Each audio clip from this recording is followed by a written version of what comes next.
अस्सलाम वालेकुम and welcome to चाट चाय चैटर। हम पाकिस्तानी यूएई से। दुनिया में हर साल 2 मिलियन बच्चे जो हैं वो घरों में एक्सीडेंट्स, जो छोटे एक्सीडेंट्स होते हैं उसका शिकार होते हैं।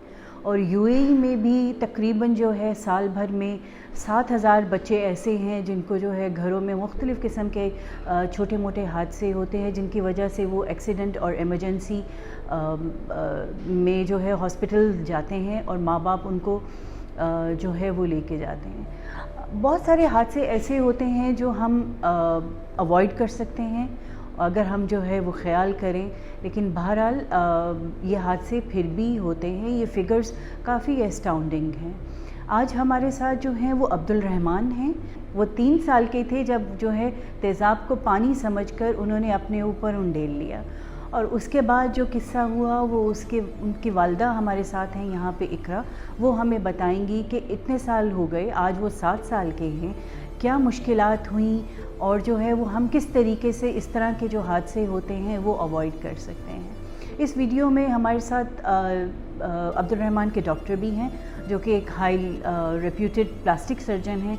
वो भी हमें टिप्स देते हैं और बताएंगे कि हम जो है ये किस तरह अवॉइड हो सकता है। अगर आपको कोई बर्न्स होते हैं, जला हुआ होता है, आग का होता है या एसिड बर्न्स होते हैं, उस टाइम पे हमें इमीडिएटली क्या करना चाहिए, फ़र्स्ट एड क्या करनी चाहिए।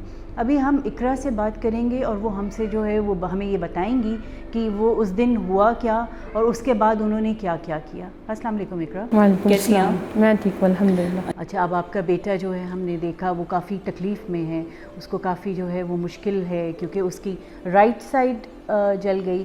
तो उस दिन कुछ आपको याद आता है कि कैसे हुआ और ये एसिड आपने घर पे क्यों रखा हुआ था?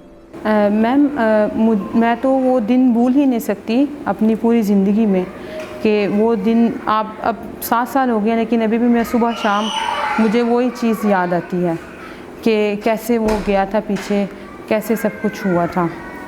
तो बस ये है कि उस दिन मैं अपने हस्बैंड को खाना देने के लिए किचन में गई थी और मुझे इस चीज़ का अंदाज़ा नहीं था कि एसिड की जो बोतल है वो जो बैक साइड है घर की, उस वहाँ पे मशीन के ऊपर जो है वो पड़ी हुई है। तो ये जो मैं जब खाना के लिए मतलब डालने के लिए हस्बैंड के लिए गई हूँ तो उस वक़्त ये पीछे चला गया अब्दुल रहमान। तो उसने सोचा कि ये शायद पानी है, उसने ओपन करके उसको अपने ऊपर डाल लिया। जब 1 मिनट हुआ मैं इसको मतलब 1-2 सेकंड में इसने ऐसे सब कुछ किया। और जब मैं इसको पीछे पकड़ने गई थी तो मैं खुद परेशान थी कि ये क्या हुआ है, कि इस मतलब मुझे नहीं समझ आ रही थी कि, और वो मतलब चीख रहा था और पूरा जो है ना स्मोक था, धुआं उड़ा था। और उस टाइम पे मैं बेहोश हो गई थी। जब मैं इसको पकड़ के मतलब अंदर कमरे में लेके गई तो मेरे कपड़े जो थे वो बर्न हो गए थे, सारे फट गए थे। तो मुझे ऐसे लग रहा था जैसे मतलब क़यामत जैसे इंसान के ऊपर आ जाती है पूरे घर में।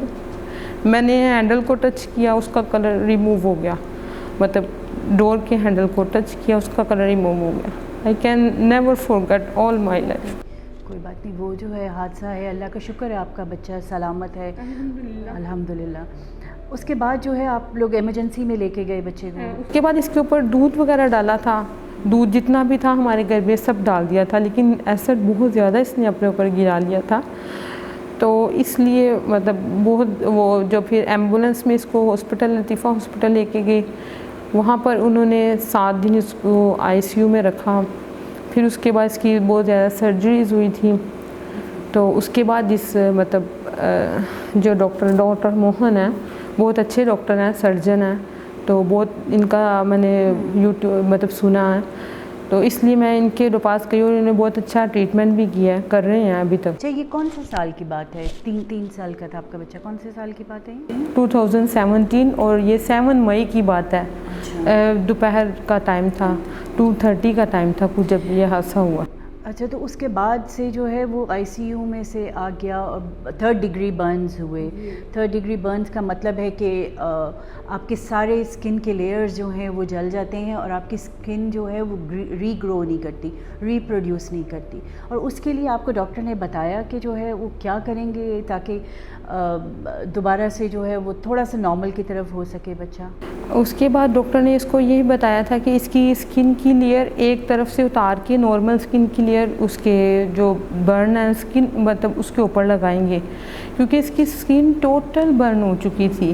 और मतलब इसकी फिर वो सर्जरीज करते थे। और आप ये सोचें कि एक दिन तो मतलब डॉक्टर ने ये बोला कि अब इसकी स्किन नहीं है, मतलब इसकी स्किन हम कवर कैसे करें। तो उन्होंने फिर नॉर्मल स्किन जहाँ से उतारी थी, स्किन से नॉर्मल स्किन उतारी थी, वहाँ से फिर उन्होंने वेट किया 15-10 दिन के लिए कि दोबारा स्किन उसके ऊपर आएगी, फिर उन्होंने दोबारा वहीं से उतारी। अच्छा, तो कितने ऐसे प्रोसीजर्स हो चुके हैं? 3-4 हो चुके हैं ऐसे सर्जरीज, लतीफ़ा हॉस्पिटल में हुई थी। उसके बाद मतलब ये जो है अमेरिकन हॉस्पिटल में प्लास्टिक सर्जन में इसका जो है वो ट्रीटमेंट वगैरह हो रही है। तो मैं तो सबको यही कहूँगी कि अपने जो घर में कभी भी एसिड तो लेके आए ही ना, कभी भी कोई भी ऐसी चीज़, बच्चों का खास ख्याल रखें ताकि जो माँ जो है ना कभी भी बर्दाश्त नहीं कर सकती अपने बच्चे को। मैं कैसे ज़िंदा हूँ ये मैं ही जानती हूँ, मैंने कितनी तकलीफ़ बर्दाश्त की है अब्दुर्रहमान की, ये मैं ही जानती हूँ। अब तक मैं जब रात को सोती हूँ, सुबह उठती हूँ, कोई काम करती हूँ तो मेरे ज़हन में यही ख्याल होता है कि कैसे बच्चा मेरा पीछे चला गया। मतलब जब वो सही था तो मुझे वो सब सीन याद आते हैं कि मेरा बच्चा सही था, क्यों पीछे चला गया। फिर मेरे दिल में तसल्ली, अल्लाह ताला खुदा मेरा मुझे तसल्ली देता है, मेरे दिल में तसल्ली आती है कि अल्हम्दुलिल्लाह उसका फेस ठीक है, अल्हम्दुलिल्लाह उसके मुँह पिया नहीं उसने। वो छोटा बच्चा था, वो कुछ भी कर सकता था, लेकिन मेरे खुदा ने बचाया उसको। तो बस इसी वजह से हम आज आपके साथ बैठ के बात कर रहे हैं इकरा, ताकि हम दूसरे जो ऐसे पेरेंट्स हैं उनको भी हम सबक दे सकें या थोड़ा सा वो सीख लें। ऐसी जो कहानियाँ होती हैं, ऐसी जो हादसात होते हैं, उनसे लोग कुछ नहीं तो सीखते ही हैं। कभी हमारे जहन में ख्याल नहीं आता। हम माँ बाप जो हैं वो अपनी तरफ से तो पूरी कोशिश करते हैं, कोई माँ बाप नहीं चाहता कि जो है वो इस किस्म का हादसा उनके औलाद के साथ हो। और जो है वो मेरा अपना मानना है कि फ़रिश्ते होते हैं बच्चों के साथ, जो है उनका ख़ास ख्याल रखते हैं। अच्छा, इस पूरे में इकरा डॉक्टर जो हैं बैलून लगाते हैं आपके बच्चे को, तो वो कितना टाइम लगता है और परेशान करता है आपको अब्दुर्रहमान की ये क्या हो रहा है मेरे साथ? नहीं, वो अब्दुर्रहमान को अल्लाह ताला ने तसल्ली दी हुई है, वो बर्दाश्त करता है मेरा बेटा, और वो चाहता है कि उसकी पूरी फुल बॉडी कवर हो। वो मेरे साथ ये बात करता है रात को डेली सोने से पहले, मामा कि अब डॉक्टर इस मेरे जो मार्क है इसका क्या ट्रीटमेंट करेंगे, इसका क्या ट्रीटमेंट करेंगे। और वो बर्दाश्त करता है, हालांकि कोई बर्दाश्त इतना बड़ा उसका ऑपरेशन होता है डॉक्टर करते हैं जो, तो वो बर्दाश्त करता है। वो चाहता है कि उसकी बॉडी फुल सही हो जाए, और इस ट्रीटमेंट के लिए काफ़ी मनी भी लग जाती है, काफ़ी जो। मैं यही आपसे पूछने वाली थी कि ये तो काफ़ी कॉस्टली ट्रीटमेंट है, तो आप कैसे मैनेज कर रहे हैं? क्या मतलब क्या हो रहा है? आपको और पैसों की ज़रूरत रहती है? कैसा होता है? पैसों की तो बहुत ज़्यादा ज़रूरत है, क्योंकि इसके ऑपरेशन के लिए प्लास्टिक सर्जरी की जो ऑपरेशन होता है ना, इसका बहुत ज़्यादा मनी कॉस्टली होता है। तो इसके लिए मैं इसके फाइनेंस के लिए भी बहुत परेशान हूँ। और इसको जो आफ्टर बर्न है ना, इसको गारमेंट्स डॉक्टर ने लतीफ़ हॉस्पिटल में कहा था कि इसको जब तक इसकी स्किन सॉफ्ट नहीं हो जाती ना, तो तब तक इसको ना गारमेंट्स वगैरह जो है ना वो आप पहनाएं। तो इसकी स्किन हमने मतलब काफ़ी देर तक इसने गारमेंट पहनता रहा है, लेकिन अभी तक इसकी जो स्किन है ना मतलब ऐसे लगता है जैसे रबर टाइप। तो अभी गारमेंट्स इसकी ज़रूरत है जो कि 8000 के हैं, इसके लातों के लिए, इसकी जो लेग्स हैं उसके लिए, और इसके बाजुओं के लिए, क्योंकि डॉक्टर कह रहे हैं कि इसका जो इलाज है ना वो लेग्स का और जो आर्म्स हैं इसका इलाज वो है बड़ा होके होगा, या लेग्स का मुमकिन नहीं है क्योंकि वहाँ पे तो स्किन ही नहीं है जहाँ पे बलून लगाएंगे। मैं अपने व्यूअर्स को ये बता दूं कि जो है अगर अब्दुर्रहमान का ये इलाज ना किया जाता तो सबसे पहले जो है उसको इन्फेक्शन का ख़दशा था, उसके पूरा जिस्म क्योंकि स्किन उतर गई हुई है, तो उस इन्फेक्शन अगर बढ़ जाता तो उसको कोई भी और बीमारी हो सकती थी। सेकेंडली उसको जो है वो स्किन इतनी टाइट हो गई, जैसे इकरा ये कह रही हैं, बल्कि कहना चाहिए वुड जैसी हो गई और बिल्कुल लकड़ी जैसी उसकी स्किन हो गई है। और उसकी वजह से इस साइड ने ग्रो नहीं करना था। जैसे ये साइड है, ये बच्चा आहिस्ता आहिस्ता एक साइड को बेंड हो जाता और इसकी बहुत सारी कॉम्प्लिकेशन है। अभी भी उसके घुटने में जो है वो बेंड वो नहीं हो सकता, इसलिए उसका ये इलाज जारी है और रखना भी ज़रूरी है इसका ये इलाज। लेकिन इकरा आपको बहुत हिम्मत दी है अल्लाह ने, और जो है आप माँ बाप, ज़ाहिर है आप बहुत कुछ कर रहे हैं। तो आप कुछ और टिप्स देना चाहेंगी हमारे व्यूअर्स को इससे पहले कि हम रैप अप करें अपनी टॉक? जी, मैं यही सब पेरेंट्स को यही कहूँगी कि कभी भी अपने घर में कोई भी क्लीनर कुछ भी है बच्चों की पहुँच से दूर रखना चाहिए।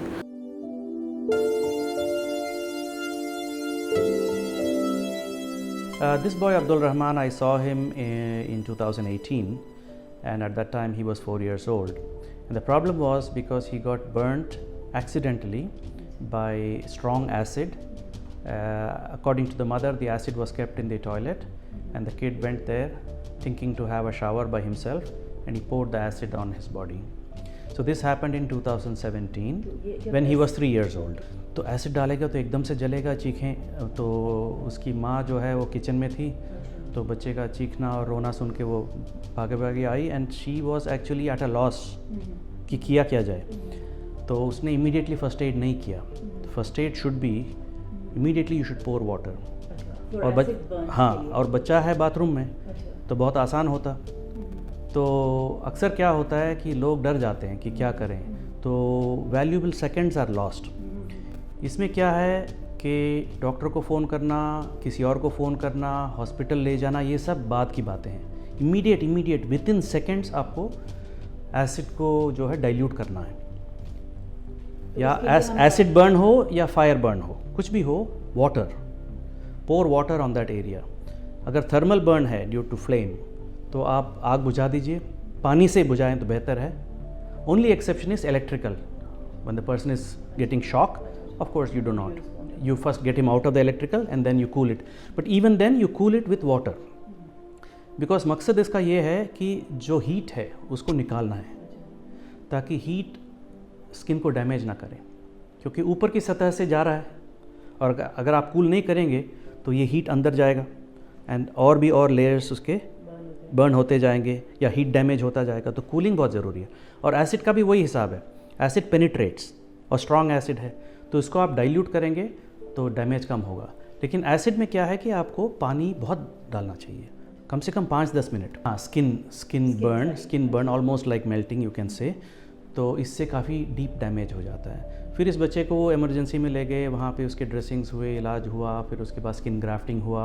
ये सब 2017 में हुआ। That time I was not involve. So 1 year later they brought the child to me. तो उस टाइम क्या है कि जो स्किन ग्राफ्टेड एरिया है वो राइट साइड में है उसके, तो वो सिकुड़ गया।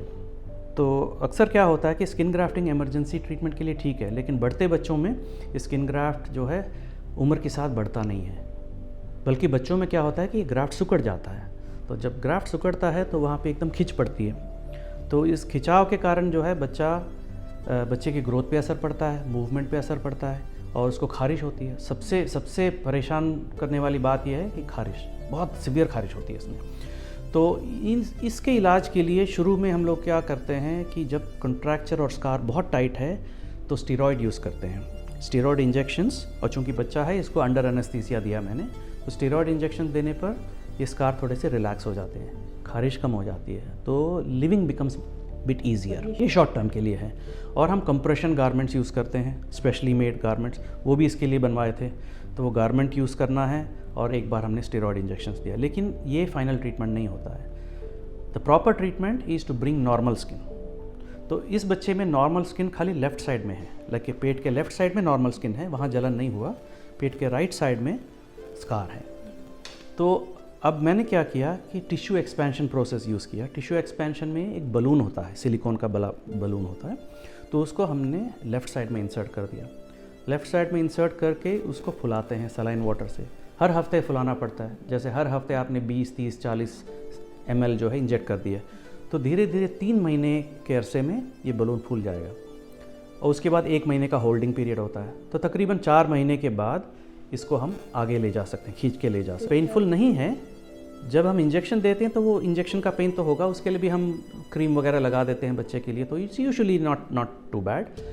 फर्स्ट डे सेकेंड डे थोड़ा सा टाइटनेस लगेगा बच्चे को, उसके बाद वो रिलैक्स हो जाएगा। तो ऐसे में क्या होता है कि हमने नया स्किन प्रोड्यूस किया, समझ लीजिए आप। तो उसके बाद उसी एरिया को हम इंसेशन करके ये जो नया स्किन बन गया है लेफ़्ट साइड में, उसको राइट साइड में ले लेते हैं और जहाँ तक ये स्किन पहुँच जाता है उतना स्कार हम निकाल सकते हैं। ये स्किन ग्राफ्टिंग से बिल्कुल मुख्तलिफ है। ये ऐसा है कि स्किन ग्राफ्टिंग में हम ऊपर का जो स्किन है, जैसे 0.5 मिलीमीटर, हाफ ए मिलीमीटर थिकनेस या 3/4 मिलीमीटर का थिकनेस लेते हैं, उससे ज़्यादा नहीं। और ये फ्री होता है, मतलब आपने लिया, ये अलग सा पीस है स्किन, उसको आपने वो जख्म के ऊपर चिपका दिया, तो 5-7 दिन में उसमें नया ब्लड सप्लाई आ जाता है। लेकिन वो बहुत ही पतला है। बाद में हमें फुल थिकनेस स्किन चाहिए with fat, with all the components. तो ये टिश्यू एक्सपेंशन से ही हो सकता है। स्किन हम जनरेट करते हैं, अच्छा, नॉर्मल एरिया से। जैसे इमेजिन करें कि कोई लेडी प्रेग्नेंट हो जाती है तो पेट उसका कितना फूल जाता है, और जब बच्चा डिलीवरी के बाद जो है काफ़ी सारा आपके पास लूज स्किन होता है। तो वही प्रिंसिपल है यहाँ पे। तो हमने बलून यहाँ पे रख दिया नॉर्मल स्किन के नीचे और धीरे धीरे उसको फुलाया, यानी ऐसे यहाँ पे प्रेगनेंसी हो रहा है तो वो फूल जाता है स्किन।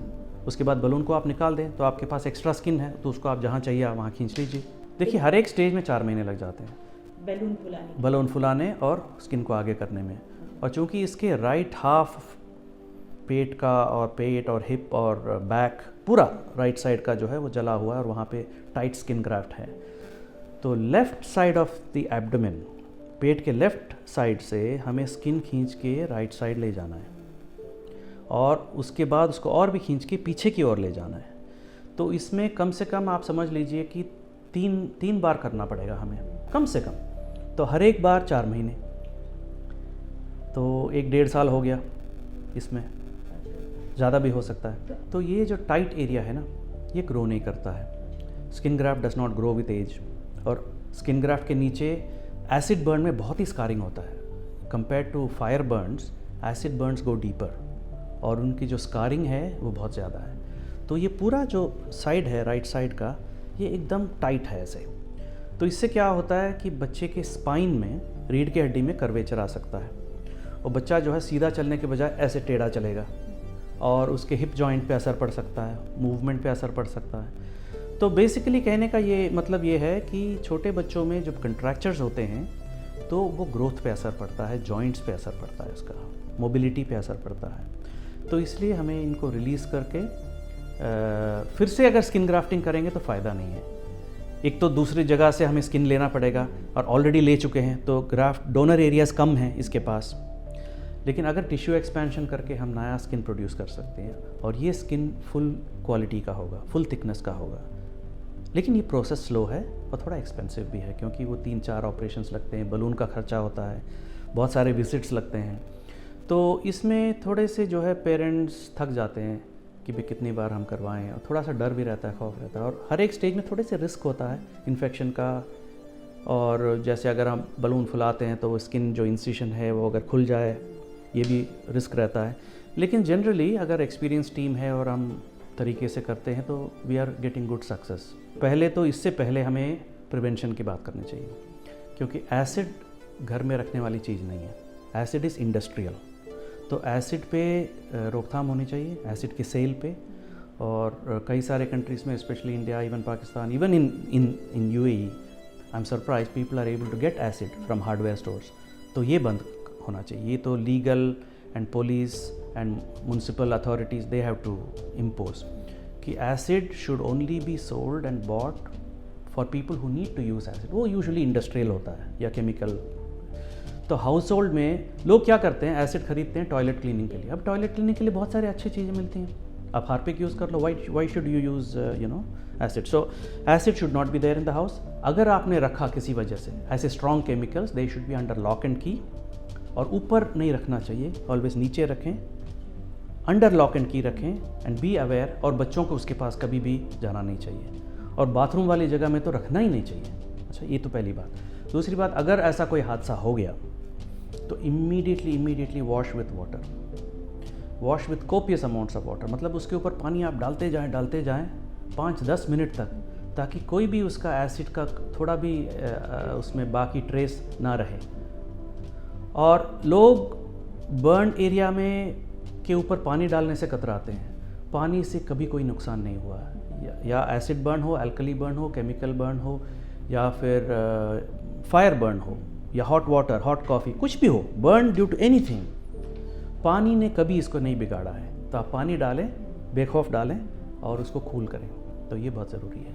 अच्छा, इसके बाद आप हॉस्पिटल ले जाएं, क्योंकि बाकी जो इलाज है वो हॉस्पिटल में एक्सपर्ट्स करेंगे। इसके ऊपर आपने कुछ लगाना है तो एंटीसेप्टिक क्रीम्स, एंटीबायोटिक ऑइंटमेंट्स लगा सकते हैं, ठीक है। हार्मफुल चीज़ें नहीं लगाना है। अब क्या क्या नहीं लगाना है इसके ऊपर कॉफ़ी नहीं छिड़कनी है, ठीक है, सॉल्ट नहीं डालना है, अंडा नहीं डालना है, और क्या है ये बहुत पॉपुलर सी चीज़ है जो लोग लगाते हैं, मेंथॉल किस्म की चीज़ें, टूथपेस्ट कभी किसी भी बर्न पे देखो, टूथपेस्ट जो है दांत साफ करने के लिए है और उसके लिए बनाया गया है, उसमें क्लीनिंग एजेंट्स होते हैं। अच्छा, तो लोग क्यों टूथपेस्ट लगाते हैं? क्योंकि उसमें होता है मेंथॉल। मेंथॉल कूलिंग जैसा इफेक्ट देता है, कूलिंग नहीं करता है वो। जो नर्व एंडिंग्स होते हैं ना, जो हमारे स्किन में नर्व्स होते हैं, नर्व की एंडिंग्स होती हैं, ठीक है, तो उसमें वो एहसास का पहचान कर सकते हैं, जैसे हीट, कोल्ड, टच, पेन, इसके डिफरेंट रिसेप्टर्स हैं। तो मेंथॉल क्या करता है, रिसेप्टर्स को वो बहका देता है, it fools the receptors, so the receptor thinks it is cold. Okay, so किसी ने लगाया होगा और उसको थोड़ा पेन में रिलीफ मिला होगा, तो इसलिए जो है ये टूथपेस्ट लगाना शुरू कर दिया लोगों ने। It's harmful because toothpaste contains all calcium and all these things which is not meant for।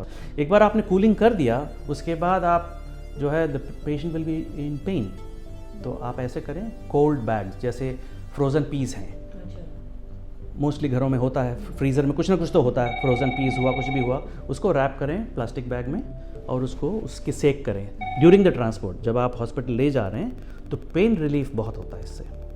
Anything cold but ice और frozen item should not be directly applied, क्योंकि कोल्ड का भी इंजरी होता है। You don't want to reverse from heat injury and give him cold injury, but cooling, not freezing. But frozen item if you wrap it, कपड़े में बांध दें या प्लास्टिक बैग में रखें और उसकी सेक करें जैसे ड्यूरिंग द ट्रांसपोर्ट, तो बहुत रिलीफ मिलता है। For fire also, for fire and acid, see beauty is it's very simple, it is ridiculously simple. लोगों ने इसको कॉम्प्लेक्स किया हुआ है, बहुत सिंपल है, पानी। अच्छा, अब लोग मुझे कहते हैं अरे ये तो हॉट मौसम है, हमें ठंडा पानी कहाँ से मिलेगा? ज़रूरी नहीं है ठंडा, जो पानी आपको मिल जाए, मतलब टैप वाटर मिल जाए, उससे शुरू तो करो, उसके बाद आप कोल्ड वाटर ले लो। हम उम्मीद करते हैं ये बातें जो हैं वो व्यूअर्स तक पहुंच गई होंगी। आज आपने देखा कि ये एक छोटी सी गलती हमारी जो है वो कितनी दूर तक जा सकती है। तो आप इकरा की एडवाइस भी प्लीज़ लीजिए और जो डॉक्टर ने जैसे टिप्स दिए हैं उनको भी फॉलो कीजिए, और जो है वो हमारे लिए बहुत ज़रूरी है ये चीज़ें फॉलो करना। ऐसी और कहानियों के साथ विल बी बैक इंशाल्लाह, एंड वी होप कि ये आपने कुछ सीखा हो, इस चीज़ से आपको थोड़ी टिप्स मिली हो। अंटिल नेक्स्ट टाइम, अल्लाह हाफ़िज़।